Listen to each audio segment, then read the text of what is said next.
Buenas tardes, mi nombre es Grecia González y el día de hoy les voy a hablar un poco sobre las diferentes teorías cognitivas. Les voy a decir un pequeño contexto de cada una de ellas. La primera es la teoría del desarrollo de Jean Piaget. Este psicólogo habló de que los seres humanos pasan por diferentes etapas a medida de que se van desarrollando, van creciendo y aprendiendo. Estas etapas van desde la niñez hasta la adultez. De la edad de la adultez se refería a la edad adulta temprana. También nombró 4 etapas del desarrollo cognitivo. La primera es la etapa sensoriomotora, que va de los 0 a los 2 años. En esta etapa el bebé comienza a desarrollarse físicamente y sus movimientos, aprende a mover la cabeza, a caminar, gatear, agarrar objetos y soltarlos. La segunda etapa es la preoperacional, que va de 2 a 7 años. En esta etapa ya los niños comienzan a crecer más, a desarrollarse y a manejar un nuevo lenguaje y aprender por los movimientos y por las diferentes acciones y objetos.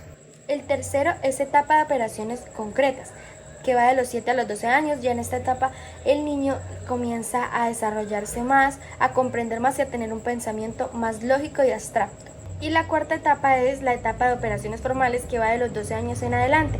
Ya esta etapa la persona comienza a tener un pensamiento más lógico, más abstracto y comienza a reconocer diferentes puntos de vista y a tomarlos con mayor madurez. La teoría del aprendizaje social de Albert Bandura. Esta teoría se basa en que los niños aprenden a través de la observación y la imitación del comportamiento que presenciaron. Esto influye mucho en cuando los niños, por ejemplo, están viendo que una persona hace algo, quieren imitarlo, es decir, el comportamiento de otra persona influye en el comportamiento de los niños a su próximo crecer y en su desarrollo social. Otro ejemplo de esta teoría de la que habla Albert Bandura, que es de que aprendemos no solamente por nuestras acciones, sino por las de los demás, observando las de los demás, observando las consecuencias de las acciones de los demás.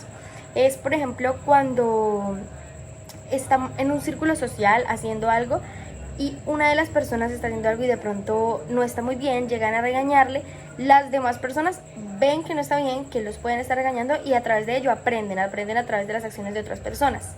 Teoría sociocultural de Lev Vygotsky. Según Lev Vygotsky, los niños desarrollan su aprendizaje a través de la interacción social.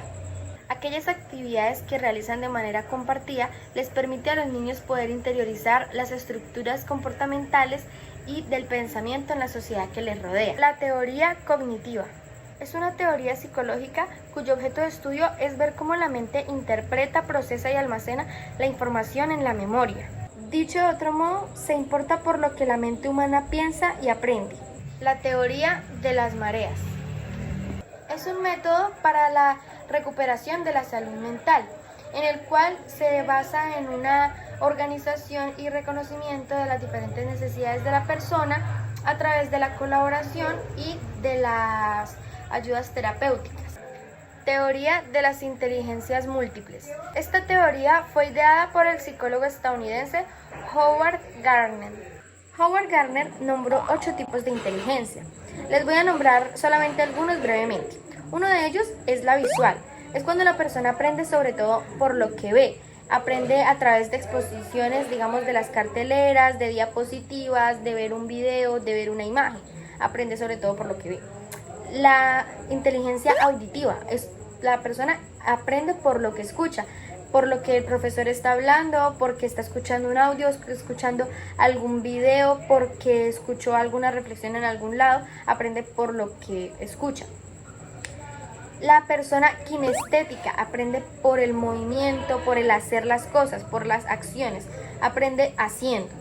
Teoría humanista de enfermería de Patterson. Esta teoría habla del cuidado humanizado para la protección y para promover el buen cuidado en la salud de la persona, no solamente físico, sino también emocional.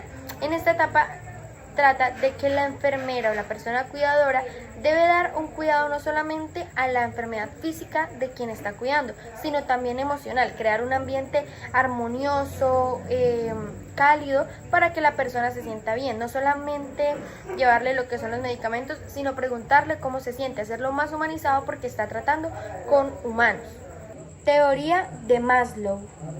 Maslow formula en su teoría la organización de las necesidades humanas y habla de que mientras éstas se van satisfaciendo las necesidades más básicas, la persona va aumentando sus deseos y necesidades y los va haciendo más elevados. La pirámide está compuesta por 5 aspectos, que son las necesidades básicas de seguridad, necesidades sociales, necesidades de estima y autorrealización. Teoría de la neuroplasticidad. Esta teoría consiste en la capacidad que tiene el cerebro para recuperarse, reestructurarse y adaptarse a las nuevas situaciones. Teoría general de los sistemas. Esta teoría tiene como objetivo estudiar las características que definen a los sistemas, es decir, entidades formadas por componentes interrelacionales e interdependientes. Teoría holística en salud. Esta teoría sostiene que el hombre tiende a conservar su integridad, siendo capaz de velar por su salud mental y controlando lo que es el estrés y la ansiedad. Y por último, les hablaré de la teoría que para mí fue la más interesante y que más me gustó y me llamó la atención, que es la teoría del desarrollo psicosocial de Erik Erikson. Esta teoría, Erik Erikson, comprende las diferentes fases del desarrollo psicosexual de Sigmund Freud, las correlaciona y a partir de ellas sobreentiende que la persona tiene su desarrollo a partir de lo que es desde la niñez hasta la vejez y muerte. Erik Erikson nombró 8 estadios que van, como les dije anteriormente, desde que tiene 0 meses hasta que muere. Estos 8 estadios son confianza versus desconfianza, que se da de los 0 meses a los 18 meses y se entabla aquella confianza ya sea con la madre o con el cuidador. Si no se establece esta confianza, tiende la persona, el niño, a un futuro a tener desconfianza de sí mismo y de los demás. El segundo estadio es autonomía versus vergüenza y duda y se da de los 18 meses a los 3 años. En esta etapa el niño ya comienza a desarrollarse por sí solo y si la persona que está cuidándolo, sus padres, le dan suficiente apoyo y amor a lo que hacen, les brindan esa autonomía y crecimiento y confianza en sí mismos. Pero si no lo hacen y le hacen sentir mal y lo regañan por muchas veces no hacer algo bien, aun cuando todavía es niño y no sabe hacerlas bien, lo que va a generar es vergüenza de sí mismo y dudas de si quiere volver a hacer las cosas o no. El tercer estadio es iniciativa versus culpa, que se da de 3 a 5 años. En esta etapa ya el niño comienza a crecer más y a explorar sus diferentes partes del cuerpo, a jugar, a divertirse, a dibujar, a cantar.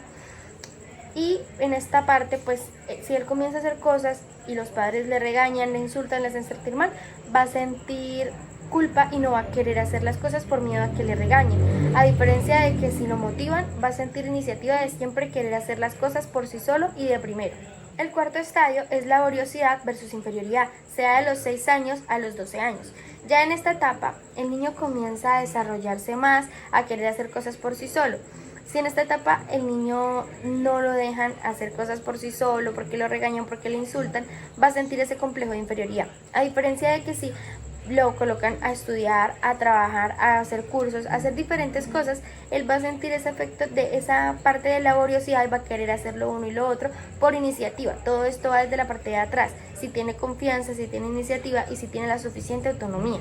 El quinto estadio es identidad versus confusión de roles. Se da en la adolescencia, que es de los 12 a los 20 años. Ya en esta etapa la persona comienza a determinarse quién es, qué quiere ser, cómo lo va a hacer y demás. Si en esta etapa la persona no sabe ni siquiera qué quiere hacer, va a tener lo que es la confusión de roles, va a estar en una cultura, en otra subcultura y no va a saber ni siquiera qué hacer y está muy propenso a llegar a lo que es el alcoholismo o drogadicción. A diferencia de que si es una persona con determinación y que sabe qué es lo que quiere para su vida, va a tener la suficiente capacidad de saber en qué se quiere identificar y cómo quiere ser para su vida. El sexto estadio es intimidad versus aislamiento.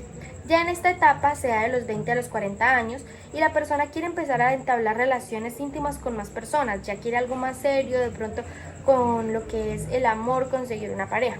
Una persona que en su pasado no tuvo confianza de sí mismo ni iniciativa, que sintió vergüenza y demás, muy propenso está a pasar por lo que es la soledad y el aislamiento, y esto le puede ocasionar lo que es la depresión.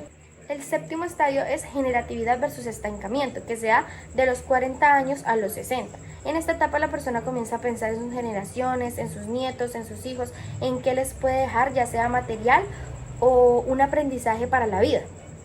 Entonces, si es una persona que no logró hacer nada en la vida para dejarles algo material y que incluso vive amargado, estresado y angustiado, tampoco puede dejarles algo para la vida que no sea material, sino que sea algún consejo, alguna enseñanza, alguna experiencia. Va a sentirse en esa etapa de estancamiento de que no va a saber qué hacer y de que va a sentir que no logró nada en la vida. El último estadio es integración del yo versus desesperación. Ya en esta etapa se da de los 60 años hasta la muerte y la persona comienza a reconocer que muy probablemente está más cerca cada día más de la muerte y comienza a saber si pudo hacer algo por su vida, sentirse tranquilo de que logró algo, pero si no logró nada, si fue una persona que siempre estuvo amargada, estresada, angustiada, sin confianza, sin las demás cosas anteriores, está muy propenso a estar en esta etapa de desesperación de que no logró nada en toda su vida más que amargarse. Para mí fue muy importante esta teoría, me gustó bastante y me pareció muy interesante porque pude como aprender a reconocer de pronto las diferentes acciones de las personas, qué consecuencias pueden llevar. Un ejemplo de esto es una de mis primas que tiene en estos momentos una bebé que cumplió 2 añitos. Yo veo muchas de sus acciones. Veo que la regaña, veo que la insulta por cosas que ella es una bebé, ella todavía no entiende.